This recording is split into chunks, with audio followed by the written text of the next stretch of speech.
ሰላም የተወደዳችሁ በያላችሁበት የጌታ ጸጋና ሰላም ይብዛላችሁ። እኔ በጌታ ወንድማችሁ ጸጋቢ ዛሬ ሐሰተኛ ነቢያቶችን እንዴት እንለያለን በሚሉ ሐሳቦች ላይ እንማማራለን። መጽሐፍ ሲናገር ጌታችንና መድኃኒታችን ኢየሱስ ክርስቶስ በማቴዎስ ወንጌል 7:15 ላይ ከሐሰተኞች ተጠንቀቁ ብሎ እንደሚል ሐሰተኛ ነቢያትን እንዴት እንለያቸዋለን? የምንለይበት መንገድ ምንድነው? ከሐሰተኞችስ እንዴት እንጠበቃለን? የሚሉ ነጥቦችን ከኔ ጋር እንማራለን። ከዛ በፊት ይህ ትምህርት ለብዙዎች ይደርስ ዘንድ ይህን ትምህርት መማር አለበት ለምትሉ ሰው ሼር ማድረግ እንዳይረሳ። ለዚህ ቻናል አዲስ የሆናችሁ ሰብስክራይብ በማድረግ የደወል ምልክቷን ኦል የምትለውን በማድረግ ቤተሰብ መሆን እንዲሁም ይህን መሰል መንፈሳዊ ትምህርቶች እንዲደርሷችሁ ማድረግ ይቻላል። ተባረኩ። መጽሐፍ ቅዱሳችን በማቴዎስ ወንጌል ምዕራፍ 7 ከቁጥር 15 ላይ ጌታችንና መድኃኒታችን ኢየሱስ ክርስቶስ የተናገረው ቃል አለ። የበግ ለምድ ለብሰው ከሚመጡባችሁ በውስጣቸው ግን ነጣቂዎች፣ ተኩላዎች ከሆኑ ከሐሰተኞች ነቢያት ተጠንቀቁ ይለናል። መጽሐፍ ቅዱሳችን ከሐሰተኞች እንድንጠነቀቅ ይነግረናል፣ ያስተምረናል። ለዚህም ከሐሰተኛ ነቢያት ልንጠነቀቅ ይገባል። ሐሰተኛ ነቢያቶች የበግ ለምድ ለባሾች ነገር ግን በግ ያልሆኑ በውስጣቸው ነጣቂዎች፣ ተኩላዎች ከሆኑ ከሐሰተኞች ተጠንቀቁ ይለናል። ሐሰተኞች ናቸው የበግ ለምድ የለበሱ ውጫዊ ማንነታቸውና ውስጣዊ ማንነታቸው የማይገናኝ ሰማይ ከምድር እንደሚርቅ እንዲሁ የነሱ የውስጥና የውጭ ማንነታቸው የተለያየ ተቃራኒ ማንነት ያላቸው ናቸው። ስለዚህ ስናያቸው የበግ ለምድ ለባሽ ናቸው፣ በውስጣቸው ግን ነጣቂ ነው። የውስጥ ማንነታቸው መንጠቅ ነው። ተኩላ ስራው መንጠቅ ነው፣ መብላት ማድማት ነው። ስለዚህ ከነዚህ እንድንጠነቀቅ ነው መጽሐፍ ቅዱስ የሚነግረን። በዚህኛው ዘመን ስናያቸው የበግ ለምድ የሚመስሉ ሰዎች ምን አይነት ናቸው? ለምሳሌ ስብከታቸውና ህይወታቸው የማይገናኝ፣ ዝማሪያቸውና ህይወታቸው ፍጹም የማይገናኝ፣ ሰማይ ከምድር እንደሚርቅ የተራራቀ የተለያየ ላይፍ ስታይል፣ የዘመሩትን የማይኖሩ የሰበኩትን የማይኖሩ ህይወት የሌላቸው፣ የሚናገሩትንና ድርጊታቸው የማይገናኝ፣ ስለ ቅድስና የሚሰብኩ በርኩሰት ግን የተዘፈቁ፣ አትስረቅ፣ አታመንዝር፣ አትግደል የሚሉ ነገር ግን ፊተኛና አንደኛ ሆነው የሚሰርቁ፣ የሚገድሉ፣ የሚያመነዝሩ ገዳዮች፣ ነጣቂዎች፣ ደም አፍሳሾች ናቸው ሐሰተኞች። የማይገናኝ ህይወት፣ ላያቸው የበግ ለምድ፣ ውስጣቸው ግን የርኩሰት ምንጭ የሆኑ ሰዎች ናቸው። ለዚህም መጽሐፍ ቅዱሳችን በአንክሮ ያስቀምጥልናል። ከሐሰተኞች ተጠበቁ ይላል።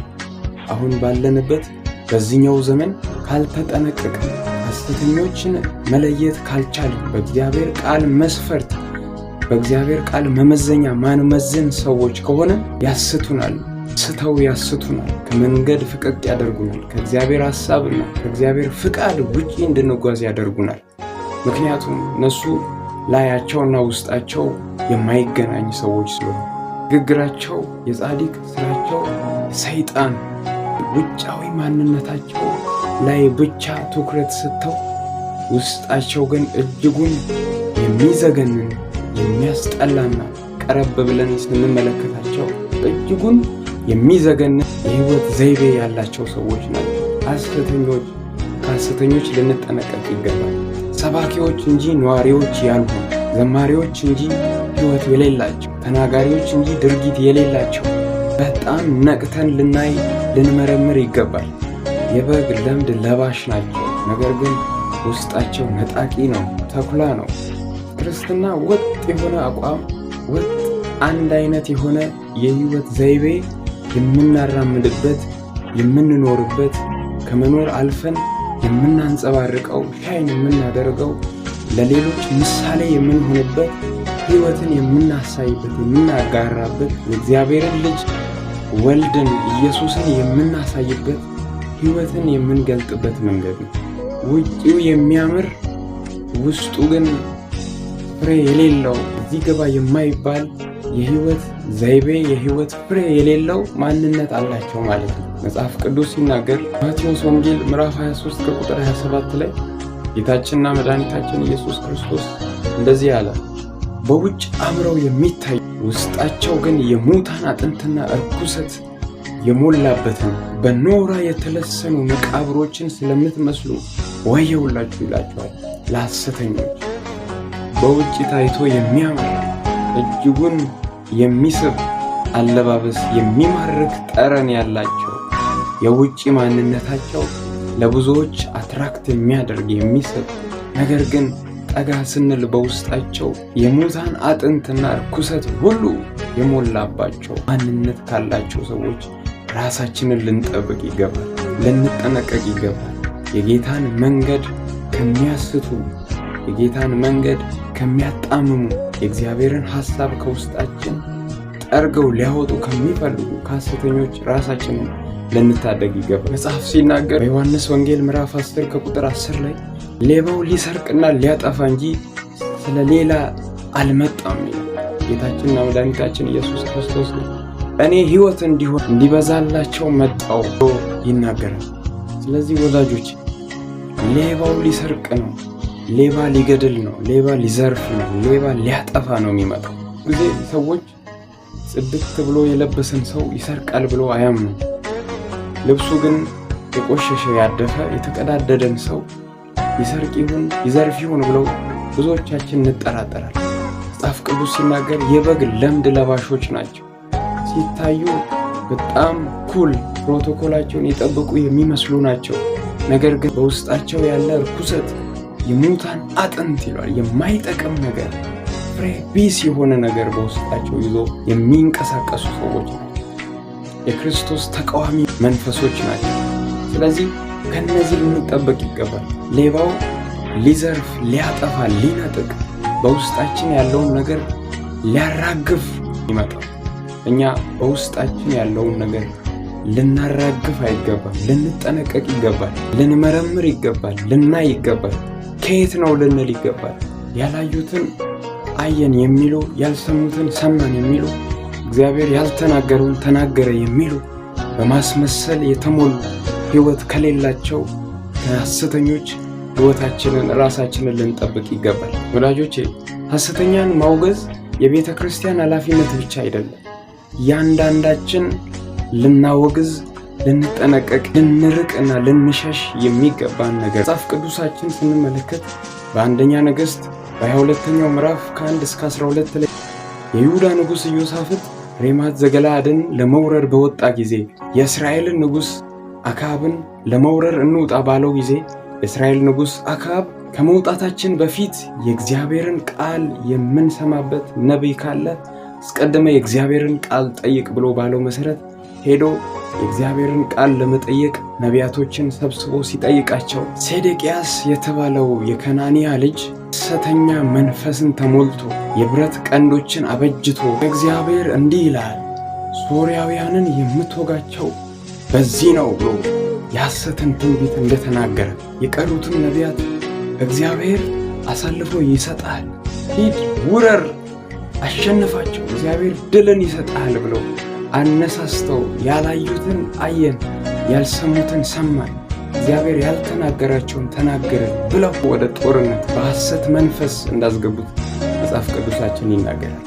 ነገር ግን በሐሰት መንፈስ አስገብቶ ሳይወጣ እንደቀረ እስራኤል ንጉሥ አክዓብ በዛው እንደቀረ ወዳጆች በሐሰት ያልሰሙትን ሰማን፣ ያላዩትን አየን፣ ያልተናገራቸውን ተናገርን ብሎ ሕይወታችንን ከሚያቀውሱ እኛም ሰምተን እግዚአብሔር አለ ብለን ስንጠብቅ የሌለ ተስፋ ህልም የሆነ ነገር ተናግረው ከእግዚአብሔር ሐሳብ፣ ከእግዚአብሔር መንግሥት፣ ከእግዚአብሔር መንገድ፣ ከጌታ ቤት ሊያርቁን እግዚአብሔር ላይ ያለን እምነት እንዲሸረሸር ምክንያቱም ያላዩትን ያልሰሙትን እግዚአብሔር ያልተናገራቸውን ነገር ተናግረው ሕይወታችንን ከሚያቀውሱ ወደ ገደል ከሚመሩ ከሐሰተኞች ልንጠነቀቅ ይገባል። ሐሰተኛ ነቢያቶችን በምን እንለያቸዋለን? እንዴት መለየት እንችላለን? ሐሰተኛ ነቢያቶችን የምንለይበት መንገድ አንደኛው ገጸ ባህሪ እንጂ ማንነት የላቸውም። ተላብሶ የሚጫወቱት ገጸ ባህሪ እንጂ ማንነት የላቸውም። መጽሐፍ ቅዱሳችን ማቴዎስ 7:15 ላይ የበግ ለምድ ለባሾች ይላል። የበግ ለምድ ለብሰው ከሚመጡባችሁ ነው የሚላል። ስለዚህ የመምሰል ሳይሆን የማስመሰል ጥበብን ተከናውነው የሚንቀሳቀሱት ገጸ ባህሪ ነው ያላቸው። ማስመሰል ነው የሚችሉት፣ መምሰል የለም እነሱ። ምክንያቱም በዮሐንስ ራእይ ምዕራፍ 2 ከቁጥር 2 ላይ ጌታችንና መድኃኒታችን ኢየሱስ ክርስቶስ ሐዋርያት ሳይሆኑ ሐዋርያት ነን የሚሉትን መርምረህ ሐሰተኛው እንዳገኛቸው አውቃለሁ። ሐዋርያት ሳይሆኑ ሐዋርያት ነን የሚሉ፣ ነቢያት ሳይሆኑ ነቢያት ነን የሚሉ ነገር ግን ያልሆኑ ሐሰተኞች፣ ካራክተርን የተላበሱ ነገር ግን ማንነት የሌላቸው፣ ሐዋርያት ሳይሆኑ ሐዋርያት ነን የሚሉ፣ ነቢይ ሳይሆኑ ነቢይ ነን የሚሉ፣ ዘማሪ ሳይሆኑ ዘማሪዎች ነን የሚሉ የበግ ለምድ ለባሽ እንጂ የበግ ማንነት የሌላቸው። ጌታችንና መድኃኒታችን ኢየሱስ ክርስቶስ ለደቀ መዛሙርቱ እንዲህ አላቸው፣ በተኩላዎች መካከል እንደ በግ ልካቸዋለሁ። የሚያሳዩት ካራክተር የሚመስል እንጂ ያልሆነ ሕይወት ያላቸው፣ ማንነት የሌላቸው፣ ሕይወት የሌላቸው፣ የተናገሩትን የማይኖሩ፣ የሰበኩትን የማይኖሩ፣ የዘመሩትን የማይኖሩ፣ ካራክተርን ብቻ ተላብሰው የሚኖሩ ናቸው እነዚህ። ስለዚህ አንደኛ እዚህ ልንለያቸው እንችላለን። ካራክተር እንጂ ሕይወት የሌላቸው፣ የሚመስል እንጂ ያልሆነ፣ ክርስቲያን የሚመስል እንጂ ያልሆነ፣ ነቢይ የሚመስል እንጂ ያልሆነ ማንነት ያላቸው። ሁለተኛ ፍሬ የላቸው። መጽሐፍ ሲናገር በማቴዎስ 7:16 ላይ ዛፍ ሁሉ ከፍሬው ይታወቃል፣ ከእሾህ ወይን ከኩርንችትስ በለስ ይለቀማልን? ፍሬያቸው ምንድን ነው? ማንነት፣ ሕይወታቸው። ፍሬ የሌለው ክርስትና፣ ፍሬ የሌለው ማንነት ሊኖረን አይገባም። ዮሐንስ 15 ላይ እውነተኛው የወይን ግንድ እኔ ነኝ፣ ገበሬው አባቴ ነው። በእኔ ያለውን የማያፈራውን ቅርንጫፍ ያጠረዋል። ምንም ሊደበቅ ሊሸሸግ የማይችል ፍሬ ይገለጣል። ምንድን ነው የሚያፈሩት ፍሬ? ክፋትን፣ አድመኝነትን፣ ተንኮልን፣ ቂምን፣ ጥላቻን፣ ይቅርታን፣ ልብ ማጥፋት እነሱ ፍሬ። ውሸት በዮሐንስ ወንጌል ምዕራፍ 8 ቁጥር 44 ላይ እናንተ ከአባታችሁ ከዲያብሎስ ናችሁ፣ እሱ ከመጀመሪያም ነፍሰ ገዳይ ነበር፣ እውነትም በእርሱ ስለሌለ እውነት አልቆመም። ሐሰትን ሲናገር ከራሱ ይናገራል፣ ሐሰተኛ የሐሰትም አባት ነው። ፍሬ የግንዱ ማስታወቂያ ነው። ምን አይነት ፍሬ ያላቸው እነዚህ ሰዎች አይተን መለየት እንችላለን። አንድ ገበሬ በማሳው ሄዶ ካረሰ በኋላ በቆሎን ቢዘራ የተዘራው በቆሎ ገበሬውን እንዳይደብረው ብሎ ስንዴ ሆኖ አይበቅልም። በቆሎ ሆኖ ይበቅላል። የተዘራ ነገር መብቀሉ አይቀርም። በፍሬያቸው ታውቋቸዋላችሁ። ሶስተኛው ሐሰተኛ ነቢያቶችን የምንለይበት መንገድ ወይንም ደግሞ የነሱ መገለጫ፣ ሶስተኛው ያለውን የአብን ፍቃድ ሳይሆን የራሳቸውን ፍቃድ ይፈጽማሉ። የአብ ፍቃድ ምንድን ነው? በሮሜ 8:29 ልጁ በብዙ ወንድሞች መካከል በኩር ይሆን ዘንድ አስቀድሞ ያወቃቸው የልጁን መልክ እንዲመስሉ አስቀድሞ ደግሞ ወስኗል። የአብ ፍቃድ ልጁ በሰው ሁሉ ላይ ተስሎ ደምቆ እንዲታይ ነው። እኛ ኢየሱስን እንድናበራ ሻይን እንድናደርግ ነው የአብ ፍቃድ። የአብ ፍቃድ ኢየሱስን እንድናሳየን እንድንመስል ነው። ክርስቶስን ወደ መምሰል እንድናድግ ነው። ሐሰተኞች ደግሞ ራሳቸውን ፍቃድ ያከናውናሉ። በምድራዊ ነገር የተጠመዱ ናቸው። የሰማያዊ ነገር በምድራዊ ነገር የቀየሩ። ስለዚህ የአብን ፈቃድ የማያደርጉ የራሳቸውን ፈቃድ የሚያደርጉ የራሳቸውን ነገር የሚያስቀድሙ በእግዚአብሔር መንፈስ ምሪት ሳይሆን በራሳቸው የሚመሩ የአብን ፈቃድ የማያደርጉ ማንም ጌታ ሆይ ጌታ ሆይ በስምህ አጋንንትን አላስወጣንምን ቢሉኝ አላውቃችሁም እላለሁ። የአብን ፈቃድ የማያደርጉ እውነትን የማይሰብኩ እውነትን የማይኖሩ ተገቢውን እግዚአብሔር ጊዜን ሰጥቷቸው ተሰሚነትን ሰጥቷቸው አቅም ሰጥቷቸው ጉልበት ሰጥቷቸው ነገር ግን እግዚአብሔር በሰጣቸው ጊዜና ገንዘብ ጊዜና ዕውቀት እግዚአብሔር በሰጣቸው ማንነት የእግዚአብሔርን ሳይሆን የራሳቸውን የሚሰብኩ የአብን ፍቃድ የማያደርጉ የወልድን ፍቃድ የማይከተሉ የመንፈስ ቅዱስን ሐሳብ የማይናገሩ የአብን ፍቃድ ከማድረግ ገሸሽ ያሉ የሥጋቸውን ፍቃድ የሚያደርጉ። በመጨረሻም ይህን ትምህርት መማር አለበት ብላችሁ ለምታስቡት ሰው ሼር ማድረግ እንዳይረሳ። ቀጣይ በሌላ ቪዲዮ እስክንገናኝ ድረስ በያላችሁበት የጌታ ጸጋና ሰላም ይብዛላችሁ።